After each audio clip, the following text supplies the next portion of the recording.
If you're taking this course, one of the questions that might have drawn you into the course is the question of why do McKinsey and Bain and BCG presentations feel or look so different than everything else?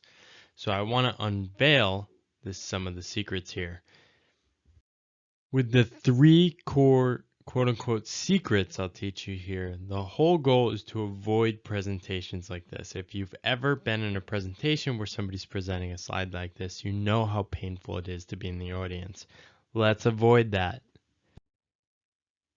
So what makes McKinsey presentations different?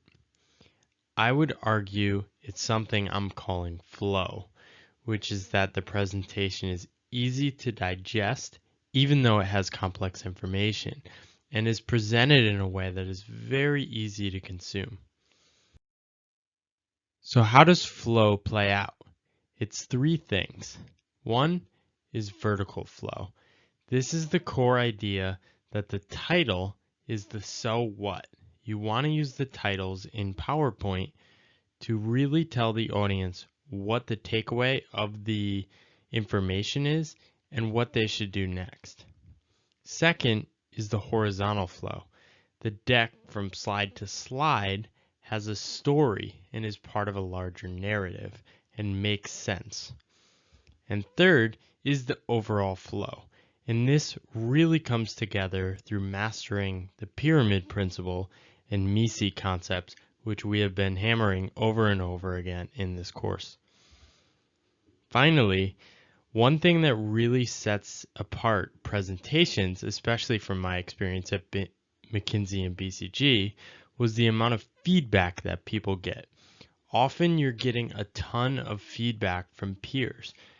One slide doesn't just get created and sent to a client. It's often looked at hundreds of times. And colleagues are giving people notes saying maybe you could put the title this way, maybe you could synthesize it a little more effectively. So a good lesson here is to make sure you're finding someone in your team that you trust and can challenge you to help make your content better. Vertical flow is perhaps the most important concept when building out a PowerPoint presentation. It's the concept that the titles match the content.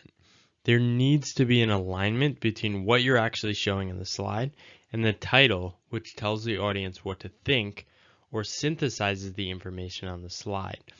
Often people put together slides with lots of information and then add a title that's just description that says something like Q3 data, right? And then you're looking at all this information. It's just information. You don't actually know what the key takeaway or the insight is. So this is one of my favorite examples because it's done where the content has no words. But the takeaway is there's more than one way to create a square.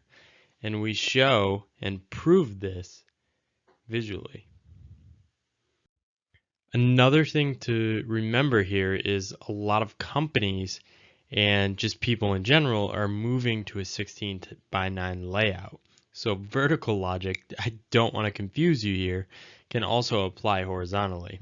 The key is just what are people going to read first, right? Same thing here. There's more than one way to create a square, and then you prove it in the core of the slide again. Put the takeaway where people look first. Here's another example I love. Very simple, visual, not a lot of content. 1 out of 4 people are green, right? And then you have the content that backs this up and shows it. Horizontal flow is the second concept, and it builds on the first one. So once you have the titles matching the content, you want to make sure that your individual slides, when combined, actually tell a story. Going from slide 1 to slide 2 to slide 3 and so on, does it actually make sense? There's a couple techniques for doing that, but the core idea is, do the titles tell the story? If they don't, you still have work to do. So an easy way to check this is just go through your slides one by one. You can do this in the slide sorter view or just flip through or even just printing it and look at the titles. Flip through. Does it tell a story? Another way you can do this is in PowerPoint. Just go to the outline view in the top left, and you can just highlight, copy, and paste the titles to Word. And then you can start editing it as you're writing it. You can also use this to turn it into an executive summary. But the point is, just get the titles in a different format so they're easy to read and say, do these even make sense? So what does a good slide look like? Let's go through the elements that make up a slide that is solid.